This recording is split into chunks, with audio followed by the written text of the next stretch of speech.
ఎలాంటి factors contribute చేస్తే poor ovarian రిజర్వ్కి, అంటే అండాశయాలు తక్కువ ఉన్నందుకు ఏంటి ఫ్యాక్టర్స్ అసలు?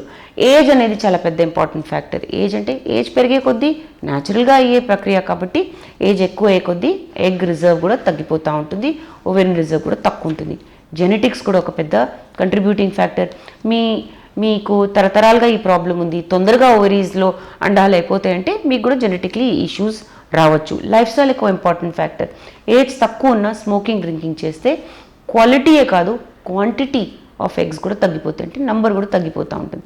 కొన్ని మెడికేషన్ లేదా మెడికల్ కండిషన్స్ వల్ల కూడా పీసీఓఎస్లో ఏంటంటే నంబర్ ఆఫ్ ఎగ్స్ ఎక్కువ ఉన్న క్వాలిటీ అనేది తక్కువ ఉంటుంది. సో మెడికల్ కండిషన్స్ కూడా ఓవేరియన్ రిజర్వ్ని ఎక్కువ తక్కువ చేయొచ్చు. సర్జికల్ ఫ్యాక్టర్స్ ఉంటాయి. ఓవేరియన్ డ్రిల్లింగ్ అయింది మీకు, అలాంటప్పుడు ఓవేరియన్ రిజర్వ్ తగ్గిపోవచ్చు. కీమోథెరపీ జరిగినప్పుడు కూడా ఓవేరియన్ రిజర్వ్ బాగా తగ్గిపోతుంది. అండాశయాల్లో అండాలు బొత్తిగా మిగిలవు కొన్నిసార్లు కీమోథెరపీ అయ్యాక.